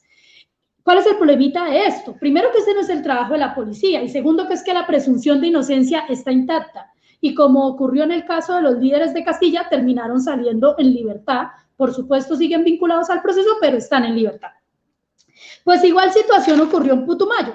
En Putumayo, el señor Francisco Helbert Alemán, que es el comandante de la policía de Putumayo, emitió una comunicación por redes sociales, por emisoras, por todo lado, hablando de los nombres completos, el lugar de ubicación de domicilio de los líderes que habían sido judicializados por la Fiscalía 165, también cuando estaban en las audiencias preliminares. Es decir, la Fiscalía está vendiéndole, la policía está vendiendo socialmente la idea de que son verdaderos delincuentes y que, por supuesto, a todo el que se atreva a hacer este tipo de acciones de protesta, pues se le va a leccionar, se le va a castigar, porque ya no vemos la protesta social como un derecho, sino lo vemos como un delito. Y el tercero es, por supuesto, la Fiscalía. La Fiscalía, que entra en un proceso judicial desde una perspectiva, en mi concepto como penalista y como litigante que soy, de la aplicación del derecho penal de enemigo, es decir, una idea, una concepción de no tengo nada bueno que sacar de usted, por tanto tengo que buscar todas las maneras de atacarlo. Y si ustedes ven, uno de los requisitos del derecho penal de enemigo es la desproporción en las imputaciones cuando incluso no se afectan bienes jurídicos tutelados. Y eso es exactamente lo que ocurre con las fiscalías SEDAS. Las fiscalías SEDAS asumen como enemigo a quienes están sentando ahí. Nunca en ninguno de los casos los han presentado como líderes y lideresas sociales, los presentan como verdaderos delincuentes, como personas de un peligro altísimo que deben ser sacadas de la sociedad, por tanto, privadas de la libertad. ¿Cuál es el elemento común de estos tres? Ejército, policía y fiscalía, que todos reciben dineros de la industria. Y les voy a dar un dato que es interesante. La judicialización de los líderes sociales de Castilla la Nueva se da en el 2018, año en que la Liga contra el Silencio pudo documentar que se había suscrito un convenio de colaboración para esa zona específica por 14.000 millones de pesos. Es decir, que se había recién firmado un convenio que le daba posibilidad de movilidad al ejército y a la policía en la zona. Y de ese convenio, por supuesto, la Liga, y eso lo puede decir más detalladamente Pilar, termina viendo un monto muy grande que se destinó para el bienestar, estamos hablando en concreto de viajes a San Andrés, estamos hablando de paseos pagos por la petrolera. Pues esto, en conclusión, hace que tanto el ejército como los fiscales, como los policías, vean como un enemigo al trabajador, vean como un enemigo al luchador social. Eso es lo que está ocurriendo en los territorios. Pilar, precisamente frente a ese tema, con respecto a las investigaciones que ustedes hicieron, ese enfoque del enemigo interno, que es un enfoque también de de toda la política contrainsurgente, ¿no? De que el Estado está siendo atacado por todo aquello que lo pueda desestabilizar frente a desde ese concepto de la contrainsurgencia. Y por supuesto los trabajadores, como lo decía Liria, aparecen como enemigos del status quo, del establecimiento. Yo quería preguntarle a usted, ¿cuál es el efecto que han tenido las investigaciones que ustedes han hecho? ¿El Estado ha dado alguna respuesta, ha ofrecido algún tipo de respuesta frente a las investigaciones realizadas por ustedes?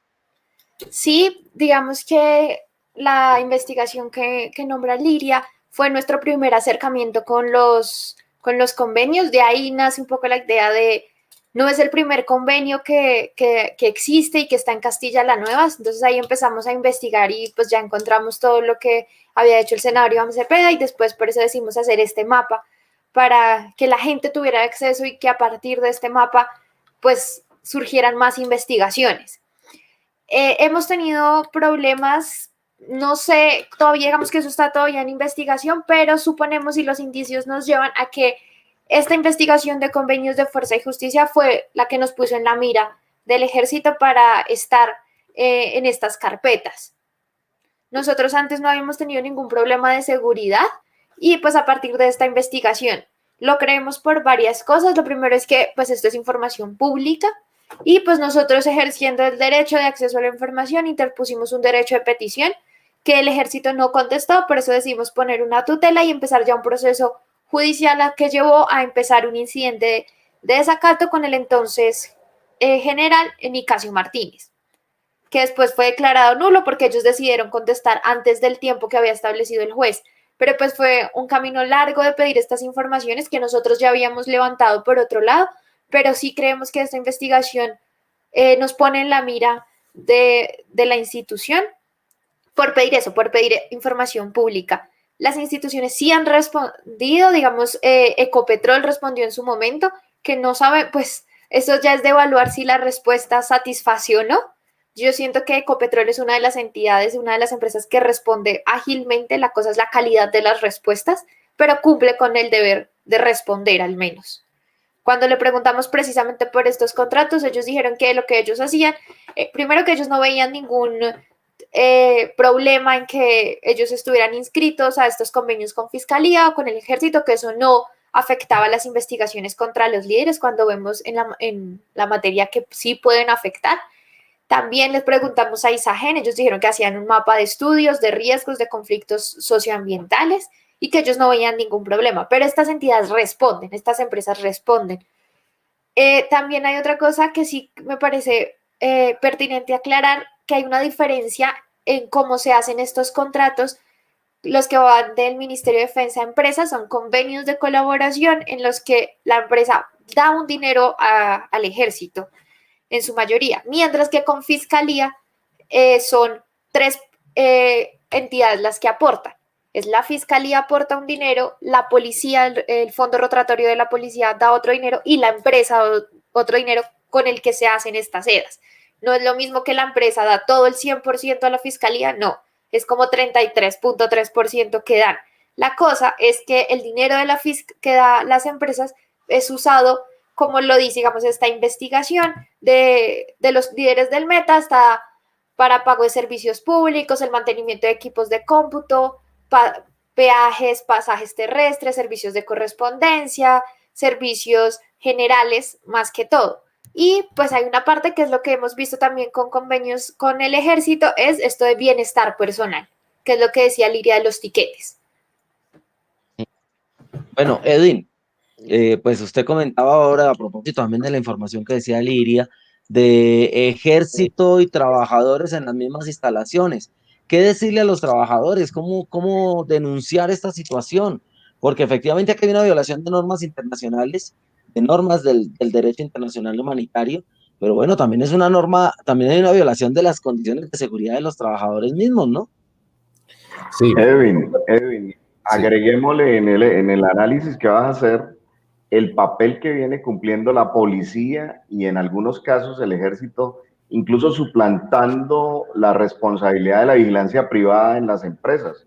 Ellos hacen ese acoso hacia los trabajadores, y en el caso de Barrancabermeja, por ejemplo, en la refinería, tienen asiento permanente. Eso es importante que lo miremos porque hace también parte de la violación del derecho internacional humanitario.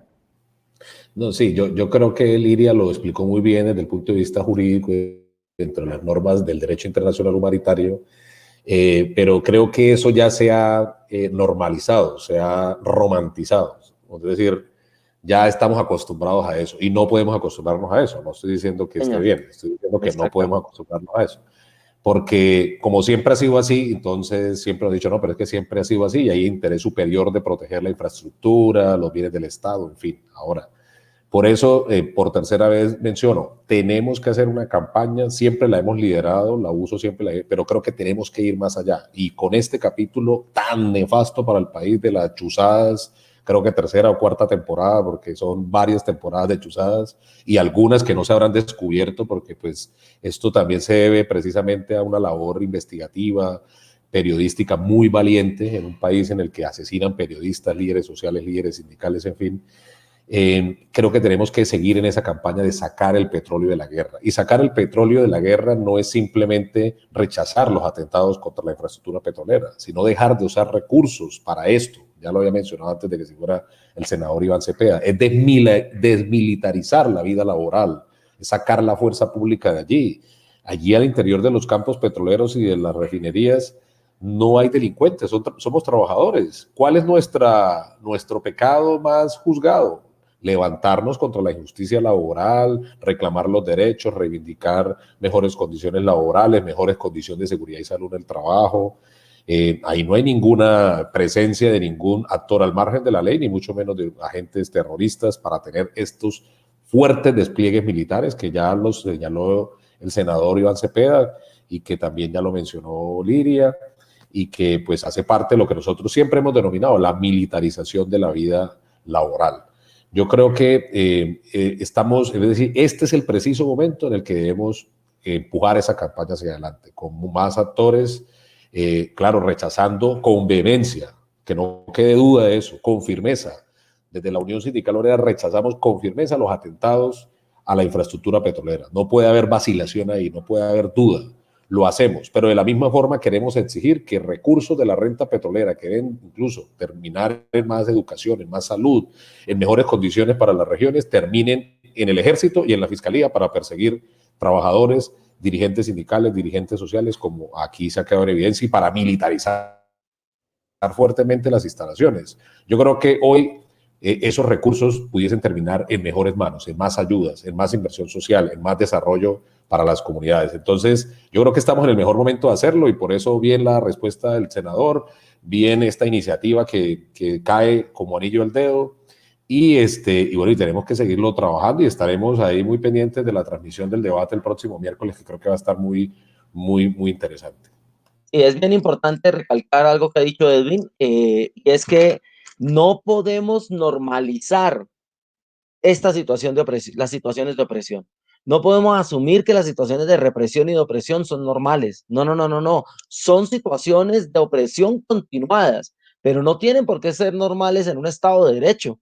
En un Estado de Derecho que además se declara como Estado social de derecho, y un Estado que firmó la paz hace unos años y que hace, en teoría, hace parte, digamos, de los estados que cumplen con los mandatos de las Naciones Unidas y que está bajo la vigilancia, digamos, del derecho internacional de la Corte Interamericana de Derechos Humanos. No puede ser que se irrespeten de esta manera flagrante los derechos de los trabajadores y los derechos de las poblaciones y que se asuma que sencillamente nos encontramos en un estado normal de cosas. No, no, no es normal la persecución, no es normal la vigilancia permanente del ejército. El ejército tiene una función diferente con respecto a la soberanía nacional de las fronteras.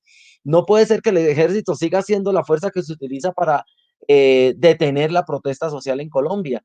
Hay que desnormalizar esa situación. Yo creo que ese concepto es clave porque si queremos que efectivamente la guerra salga de la industria petrolera, hay que hacer denuncias y hay que denunciar sin miedo. Ahí nos están diciendo efectivamente que alguien en el chat nos estaba diciendo que vamos a convertirnos en Cuba y que nosotros somos una especie de gente pagana.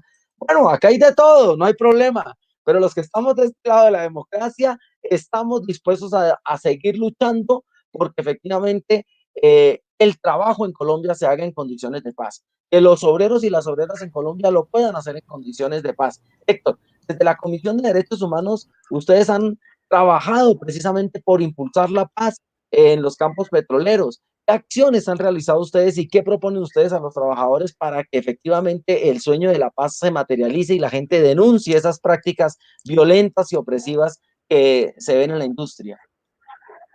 Sí, Mauricio, valga la pena decir que hoy, en esa naturalización de la presencia de la fuerza pública en las instalaciones de Ecopetrol y de las empresas petroleras, ya prácticamente los trabajadores conviven con un batallón del ESMAD o del ejército de manera permanente. Y eso no es normal, no es normal en una democracia, no es normal que tengamos encima a los represores de las protestas sociales durmiendo al lado nuestro. En el caso de Campo Rubiales, por ejemplo, existe de manera permanente un escuadrón del ESMAD con todos sus armamentos y todas sus cosas de disuasión, entre comillas, y prácticamente allí se da una atemorización contra el trabajador, contra la comunidad. Y si uno suma, por ejemplo, esos elementos de la penalización de la acción social, allí en Campo Rubiales, al igual que en Acacías, ha habido la penalización de líderes sociales que lideran protestas para exigirle a las empresas petroleras más inversión o el respeto del medio ambiente. Y asimismo, cuando ha habido movilización de los trabajadores, los primeros que salen al ruedo son el ESMAD, el ejército y la policía en los campos petroleros. Es decir, ellos duermen ahí y incluso hay fiscales dentro de las instalaciones de Ecopetrol. Y eso tenemos que denunciarlo. Y yo creo que una de las tareas aquí tiene que ser exigirle a las empresas petroleras sacar todo ese aparato represivo y militar de las instalaciones petroleras, en los oleoductos, en los campos de producción, en las refinerías, en todo lado tenemos bases militares y bases de policía. Y eso no puede ser natural en un Estado democrático. Desde la Comisión Nacional de Derechos Humanos hemos venido denunciando esto, diciéndole a Ecopetrol como primera empresa estatal, pues que debe sacar esa guerra, debe sacar a Ecopetrol de la guerra. Y como lo dice Edwin, no es solamente decirle no a los violentos, sino también que desde Ecopetrol se dé el ejemplo, que Ecopetrol desmilitarice, que deje de perseguir a los trabajadores con las cámaras de video. Algo muy particular. Si usted quiere enterarse de qué ha sucedido en un mitin de la USO, pídale a Ecopetrol que ellos lo graban absolutamente todo. Y algo más grave, que ya rompe la intimidad y la democracia, y es que están utilizando drones para grabar las movilizaciones sociales y las movilizaciones sindicales. Y esto lo hemos denunciado en diferentes escenarios. Yo creo que no puede ser normal que una de los derechos fundamentales y de la democracia ejercite ese tipo de persecución contra las organizaciones sindicales y sociales. Nosotros hemos venido impulsando también la necesidad de reabrir el diálogo con los diferentes actores armados que hoy todavía están levantados en armas. Hablamos del ELN y del EPL. Creemos que es necesario volver a abrir ese espacio de discusión y hablar nuevamente de sacar el petróleo de la guerra, pero también abrir escenarios de discusión y negociación. No podemos cerrarnos a que ya hubo un proceso de paz con la FARC y ya no hay nada más que hacer. Por el contrario, creemos que debe haber una paz más completa. Aparte de la implementación de los acuerdos, también tratar de vincular un poco a abrir esos escenarios para concretar una real paz en el país. Y como reitero, la paz, desde la Comisión de Derechos Humanos decimos que la paz debe ser completa, de los respetos de los derechos, pero también involucrando el derecho a las comunidades a que tengan un desarrollo armónico con la industria del petróleo. Y en eso tenemos que ser enfáticos, porque hoy se quiere criminalizar toda protesta social. Entonces, no, Ecopetrol y las empresas petroleras cumplen con entregar unas regalías y con eso ya cumplieron. Y olvidan en gran medida su responsabilidad social, su papel como regulador en un área determinada. Y eso obviamente le hemos venido reclamando a Ecopetrol. Y no podemos dejar de lado que hemos denunciado también los atentados contra dirigentes sindicales, contra líderes sociales que se han venido dando en estas zonas, precisamente donde hay mayor convulsión. Y uno dice, haciendo un esquema general, así a vuelo de pájaro, dice, oiga, tienen la información de la Fiscalía, tienen la información del Ejército, chuzan las comunicaciones de las organizaciones sociales y montan todo un aparato represivo para después simplemente ejecutar todo un plan en contra de las organizaciones sociales, sindicales en las diferentes áreas. Si no le funciona la penalización, les quedan otras alternativas que, bueno, muchos ya han visto cómo ha sido el papel de las fuerzas del Estado en atentados y en asesinatos de líderes sociales en este país. Entonces, yo creo que desde la Comisión de Derechos Humanos hemos venido haciendo ese papel de sensibilización y llamamos también a que sentemos a las empresas del sector petrolero, a todas las empresas del sector petrolero, a un gran diálogo sobre derechos humanos y empresas, que realmente eso es una política pública que no se ha desarrollado porque no ha tenido en cuenta ni a las organizaciones sociales ni a las organizaciones sindicales para la discusión. Sí, es cierto. Yo creo que esa consigna que ustedes desde la USO, que han mencionado en Palma varias veces y que ahora ratifica Héctor, sacar el petróleo de la guerra tiene que convertirse en una campaña de todo el movimiento social colombiano. Tiene que convertirse en una acción potente en busca de la paz completa y también en garantizar que la vida de los trabajadores de la industria no esté amenazada de forma permanente. Yo quería preguntarle a Liria también un poco con respecto a la acción. Bueno, estamos en un estado de miedo. Esto es un estado de lo que hemos llamado la democracia del miedo. Y de decirle a la gente, está vigilado, está perseguido, tenemos la cámara, el dron, la policía, el ejército, lo traemos a dormir con usted, a comer con usted en la misma mesa en la empresa, mejor dicho, de demostrarle a la gente el miedo que ha sido sustancial para gobiernos autoritarios. Pero siempre hay salidas, siempre hay salidas. Y Liria estaba al frente de casos muy importantes que han mostrado que en el margen también hay que poner a actuar la justicia y que es posible que la justicia actúe.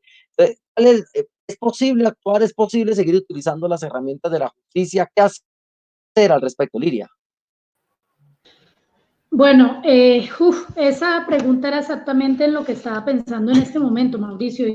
Vamos conectados. Nosotros hemos venido, sí, nosotros hemos venido insistiendo desde la Secretaría Nacional de Derechos Humanos de la USO en llevar los casos de la EDA a la Corte Interamericana de Derechos Humanos, porque no existe instancia nacional que nos vaya a permitir proteger los derechos que se violan con esto, básicamente porque, pongámoslo en términos prácticos, la existencia de esos convenios son legales, hay unos contratos firmados, hay unas actas de seguimiento, hay unas veedurías, por tanto, digamos, la legalidad, para variar como premisa por encima de la legitimidad, está puesta, no tiene debate ninguno en esta situación. Pero resulta que en el sistema interamericano sí hay un antecedente de una condena a un Estado por injerencias externas en la justicia, y es la sentencia Corte Suprema de Justicia versus Ecuador, en la que básicamente la Corte, y leo una parte muy pequeña, dice: los jueces resolverán los asuntos que conozcas basándose en los hechos y en consonancia con el derecho, sin restricción alguna, sin influencias, alicientes, presiones, amenazas o intromisiones indebidas. Es decir, existe un precedente judicial de carácter internacional y la instancia que tenemos que agotar es definitivamente el sistema de litigio interamericano. ¿Pero por qué lo digo, Mauricio? Porque yo aprovecho este espacio para advertir. Nosotros venimos litigando en casos muy grandes desde el año 2011. La USO, por lo menos en los casos que he tenido la ventaja o la oportunidad de litigar yo, ha salido avante siempre. Todos los casos los hemos sacado con absoluciones, todos los casos los hemos sacado con preclusión, nos ha ido bien en el litigio, pero a medida que pasan los años hemos visto que esto varía, es decir, que cada vez es más complejo, que las imputaciones son más difíciles de desmontar, que los fiscales ahora cogen la filigrana con los testigos, con las pruebas, con el montaje, y que esto nos conlleva un riesgo muy alto, que es el que quiero advertir, y es la posibilidad de que a futuro se dé una privación de la libertad por muchos años de muchos líderes y lideresas en los territorios, que son los que están hoy judicializados, territorios de la industria petrolera. Entonces, yo quiero recordar algo, es que como dice... Espera, Pilar, si quieres apagas el micrófono un momentico mientras termina la intervención de Liria para que no tengamos el... Gracias. Sigue, Liria, perdón. Sí, yo quiero recordar algo, y es que, como recuerda el profesor Zaffaroni, que es magistrado de la Corte Penal Internacional, cada sentencia judicial, cada sentencia es un acto de gobierno y, por tanto, un acto de poder del Estado. Y no hay poder del Estado que no sea político. Y aquí hay una decisión política de eliminarnos de una manera distinta al ataque letal. Es decir, de sacar los liderazgos y meterlos en la cárcel, porque ahora nos convertimos en altísimos criminales. Por tanto, yo creo que la posibilidad definitivamente que tenemos es el litigio contencioso.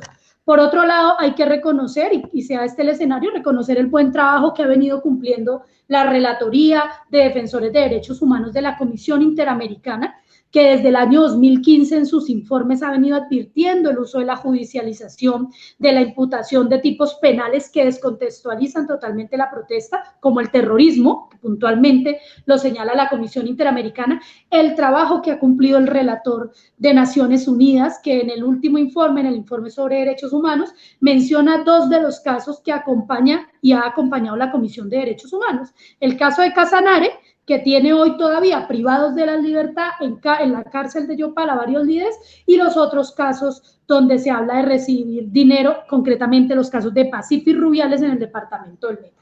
Entonces yo creo que tenemos que seguir insistiendo en esas instancias, que acá en Colombia la movilización, el rechazo y las campañas deben ir de la mano de emprender un litigio estratégico internacional. De acuerdo, de acuerdo. Y es un buen mensaje el que usted ha hecho para decirle a esas comunidades del Casanare. Hay muchas personas conectadas preguntando por el tema del Casanare, en Yopal en particular, en donde hay judicializaciones, así como en el Meta, en otras regiones del país. Y una precisión, claro, por supuesto que el debate tiene que ver con la industria petrolera, pero una precisión que nos hace Javier Martínez Cabello también. Esta es una situación que se vive en todo el sector minero, seguramente con mayor énfasis en Ecopetrol y en la industria petrolera, o en las transnacionales del sector petrolero, Edwin, pero es un tema nacional, es un tema de la privación de la libertad del trabajo por la vía del miedo y de la seguridad de la industria contra los trabajadores. Así que es una cosa que pasa por la industria, pero es en el sector extractivo, en el sector de la minería, en el sector del carbón, en el sector del petróleo. Entonces, es un mensaje, ese mensaje que le estamos mandando no solamente a los compañeros y las compañeras de la industria petrolera, Edwin, sino también a los compañeros y las compañeras de todo el sector extractivista, de todo el sector minero, de hay que organizarse, hay que hacer las denuncias, hay que apoyarse en las organizaciones precisamente para afianzar ese trabajo. Y yo creo, Edwin, no sé, vamos dando algunas palabras de conclusión de este proceso, de cómo lo vimos, para irle dando cierre a nuestro panel, que ha sido altamente interesante y la que queremos agradecer a todas las personas que han estado conectados y conectadas a través de las redes. Sí, yo creo que es importante empezar por lo último que mencioné, es decir, decirle a muchos trabajadores que han llegado a la industria petrolera, que son nuevos, no podemos creer que porque hay un soldado, un policía, eso es normal. No normalicemos esa situación. Eso es irregular, viola las normas del derecho internacional humanitario y seguiremos en nuestro papel de seguir exigiendo desmilitarizar la vida laboral. Eso en primera medida. Segundo, yo comparto con Liria, aquí no tenemos garantías de ninguna manera, nos toca ir al escenario internacional. Incluso el profesor Beethoven Herrera escribía alguna vez una columna, decía, el movimiento sindical tiene debilidades internas, pero tiene muchas fortalezas en el concierto internacional. Y grandes de nuestras reivindicaciones legislativas, por ejemplo, el caso de los reintegros de la huelga en el año 2008 y entre el año 2011 fueron producto de un litigio internacional fuerte. La misma puesta de presente de toda la violencia antisindical ha sido por intervención de la Organización Internacional del Trabajo en el marco de los tratados de libre comercio. Incluso en la discusión ahorita del ingreso de Colombia a la OCDE, ahí el movimiento sindical ha sido muy importante en su activismo internacional para poner de presente la violación de derechos laborales y también la violación de derechos humanos. Entonces, comparto con Liria eso, tenemos que ir al escenario internacional, poner de presente esto. Ahora, Ecopetrol es una empresa enlistada en bolsa de valores. Yo creo que nosotros debemos poner de presente eso. La economía se globaliza, las empresas se globalizan y la lucha de las organizaciones sociales y sindicales también tiene que ser globalizada, transnacionalizada. Y nosotros debemos buscar esos mecanismos para incidir, obviamente, para defender nuestros intereses allí. Quiero mencionar algunos detalles a manera de conclusión. Primero, las petroleras quieren sacar, como siempre, y lo dijo Iván, el capitalismo quiere sacar siempre ventaja de las crisis. Las petroleras quieren sacar ventaja de esta crisis. Le han pedido al Ministerio de Minas, por ejemplo, regular las tarifas del transporte. Eso es enterrar Cenit, por ende a Ecopetrol, y joder a la nación, porque Cenit sigue siendo una filial de Ecopetrol y Ecopetrol sigue siendo mayoritariamente estatal. Jodieron a los trabajadores, nos siguen jodiendo a los trabajadores, siguen disminuyendo los derechos de los trabajadores y despidiendo a la lata. Pero cuando hay bonanzas, pues no nos llaman a los trabajadores a decirnos, venga, les vamos a aumentar los salarios, renegociemos, subamos, no. Los dividendos. Y en estas ganancias lo que vemos es que le han metido billete a este tipo de convenios para perseguir la protesta social y sindical. Y obviamente hay que ponerlo de presente. No podemos permitir que esta crisis sea utilizada por esas empresas petroleras, por el señor Lloreda y todo su equipo allá en la Asociación Colombiana del Petróleo. Dos propuestas concretas para que queden como conclusión de este importante, que me ha gustado mucho este panel. Una, seguir insistiendo en la idea de construir esa propuesta, esa iniciativa de sacar el petróleo de la guerra. Insisto, esto incluye todas estos, no solamente los rechazos frente a la infraestructura, el atentado frente a la infraestructura petrolera, sino sacar los recursos petroleros de todo este tipo de actividades contrarias a la ley. Y segundo, yo creo que sí podemos hacer concretamente la petición a Ecopetrol y rodearnos de diferentes actores políticos interesados en esto para que Ecopetrol suspenda o cancele esos convenios de cooperación. El Estado es una fuerza, las fuerzas militares es una fuerza pública, tiene la obligación de proteger sin nada a cambio las instalaciones petroleras y la vida y la seguridad de las personas, porque eso es su obligación constitucional. No debería estar recibiendo estas millonarias recursos de Ecopetrol, de la industria petrolera, para terminar incluso en viajes a San Andrés, como bien aquí lo mostró la investigación que hizo Rutas del Conflicto. Entonces, yo creo que debemos documentar eso, un documento muy corto, muy concreto, muy conciso, pedirle a Ecopetrol con firmeza y hacernos apoyar de importantes actores políticos para que rompa esos convenios de cooperación, tanto con la Fiscalía por atentar contra su independencia, como con el Ejército que termina involucrado en estos hechos tan vergonzosos y tan bochornosos para una democracia como la nuestra. Ciertamente, Edwin, muchísimas gracias. Bueno, Héctor, vamos dándole cierre a esta importante discusión. ¿Cuáles son los aprendizajes, las conclusiones muy puntuales para ir dándole conclusiones, para ir dándole fin a este conversatorio? Audio. Primero, agradecer a cada uno de los panelistas que han estado hoy contribuyendo en este debate tan rico que es necesario reabrir en el país. Las libertades democráticas van a ser una lucha en los próximos tiempos. Yo creo que el Estado y el gobierno se han venido preparando para reprimir. No en vano acaban de comprar tanquetas y fortalecer el SMAT. No creo que sea para hacer desfiles el 20 de julio.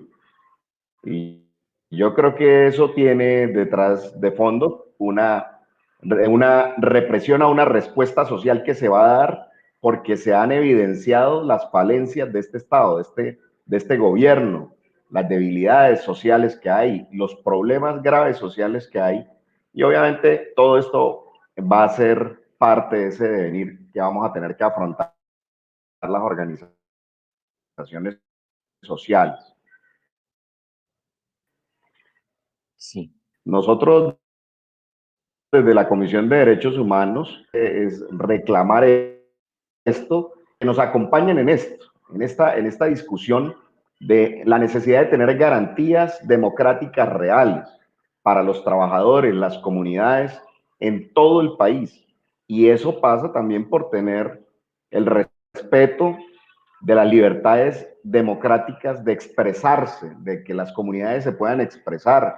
No podemos seguir permitiendo que en Colombia se vea como algo natural de que en las zonas petroleras o en Bogotá se reprima, se mate por parte del ESMAD, y aquí la gente simplemente en los medios de comunicación diga, no, eso fue una azonada contra el ESMAD, o una azonada, y aquí todo se naturaliza vía medios de comunicación. Yo creo que aquí tenemos que hacer una confluencia nacional para la gran movilización social que reclame cambios reales en este país. Yo creo que esta debe ser una de las conclusiones, y exigir a nuestros senadores en el Congreso, nuestros representantes a la Cámara, que abran esos debates necesarios.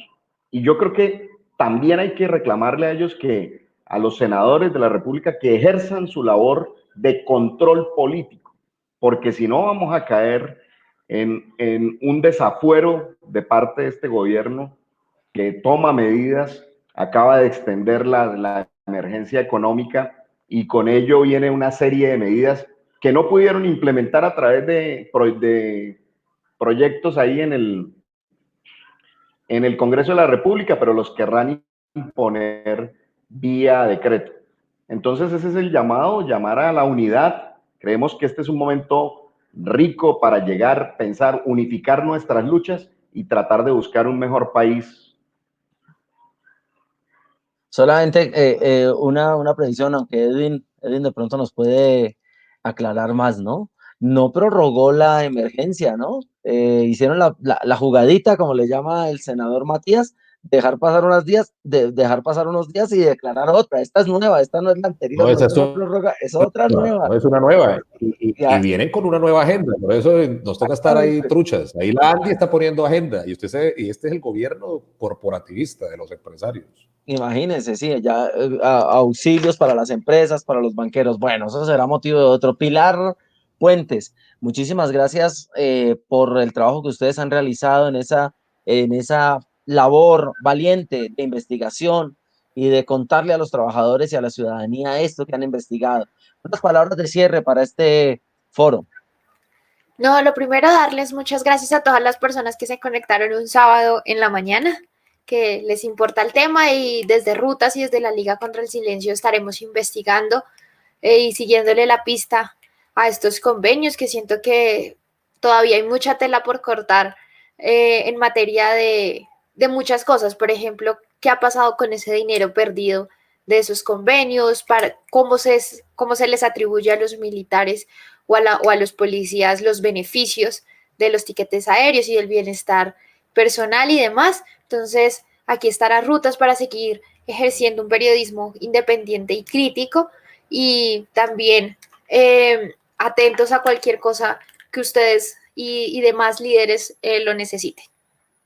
Muchas gracias, Pilar, y gracias por estar con nosotros. Doctora Liria Manrique, palabras de cierre. Bueno, miren, yo cerraría diciendo lo siguiente: cuando uno trabaja en los territorios, cuando uno va a las zonas rurales y conoce a los líderes y lideresas, se da cuenta de quienes realmente aman este país, de quienes confrontan el aparato militar por cuidar el medio ambiente, por proteger los derechos de las y los trabajadores, de quienes realmente sienten el dolor de lo que ocurre en los territorios y del abuso de las petroleras.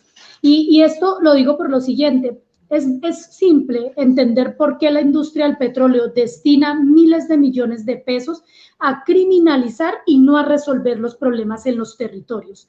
Cuando usted destina 14.000 millones de pesos, en vez de dárselo a las comunidades de Castilla la Nueva o de Acacías, y se los da a los militares, está claro cuáles son sus prioridades, y sus prioridades son la represión. Sus prioridades son que las comunidades olviden que tienen derecho, que las comunidades pierdan el empoderamiento, que las comunidades se asusten para que la petrolera tenga un control total de los territorios, y el día que termine de explotar se vaya y lo único que deje es la miseria. Yo lo he dicho siempre en mis defensas, en los estrados judiciales, pero lo insisto en estos espacios. Tenemos que continuar con la movilización. Tenemos que normalizar la movilización siempre que se vulneren derechos humanos. Tenemos que recordarle a las empresas petroleras que el pueblo colombiano es el constituyente primario, que esto es un Estado social de derecho donde priman las garantías de carácter constitucional humano y que son ellos quienes deben comportarse frente a nosotros como si fueran nuestros empleados, cumpliendo con las normas internacionales y respetando las garantías mínimas internacionales que se les ha impuesto para poder hacer su labor empresarial. Muchas gracias. La perdimos a Liria. ¿No, ya? No, ya. Mauro, un mensaje de despedida. Primero, una solidaridad con todas las víctimas de este nuevo capítulo de Las Chuzadas, a compañeros de la dirección sindical, periodistas, políticos. Pues, ojalá no trascienda de ahí. Uno entiende que alrededor de esto hay miedo, lo dijo Iván Cepeda, lo explicó muy bien. La inteligencia no solamente ha servido para espiarnos, sino también para generar condiciones para asesinar liderazgos. Entonces, toda nuestra solidaridad y nuestro acompañamiento, esto hace parte de ese ejercicio más allá de un mensaje, de no dejar de invisibilizar este grave episodio del país.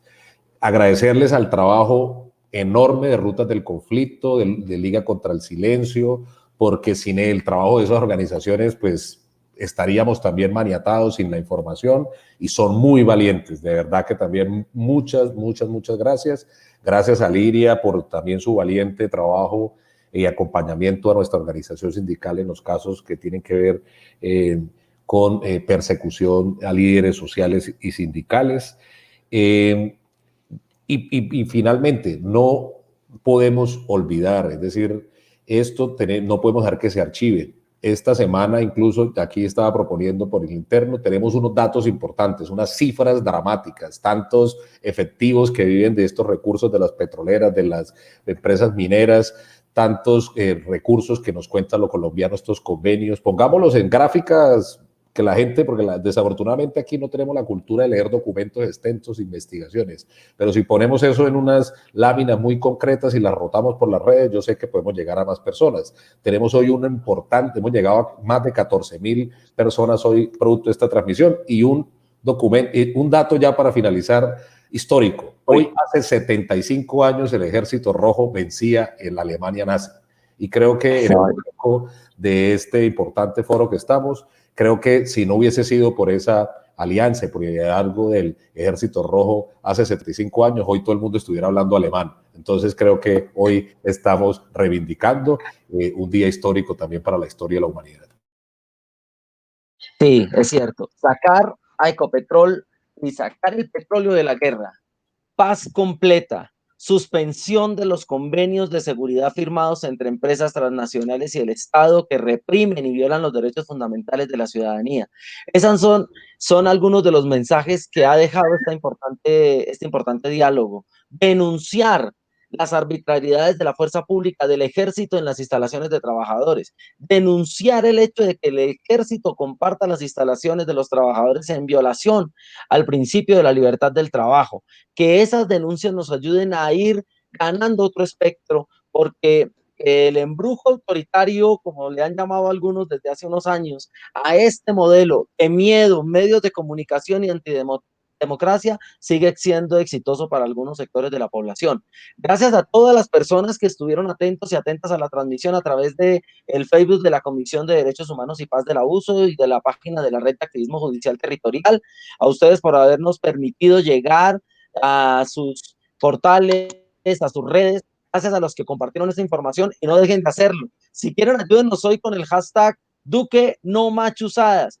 Toda nuestra solidaridad con ellos, como ha dicho Edwin Palma, todas las personas que se encuentran en las manos oscuras de esa porción ilegal que sigue insistiendo en apoderarse del Estado colombiano. A todas las personas que estuvieron hoy, a ustedes, a Liria, a Pilar, a Héctor, a Edwin, de mi parte, Mauricio Rodríguez, muchas gracias por este importante diálogo. A Iván Cepeda, que estuvo con nosotros, gracias a él. a esos aportes y a esa lucha enorme. Recuerden, el miércoles un debate sobre las chuzadas en el Congreso. Vamos a buscar las redes y vamos a conectarnos. A todos, hasta luego.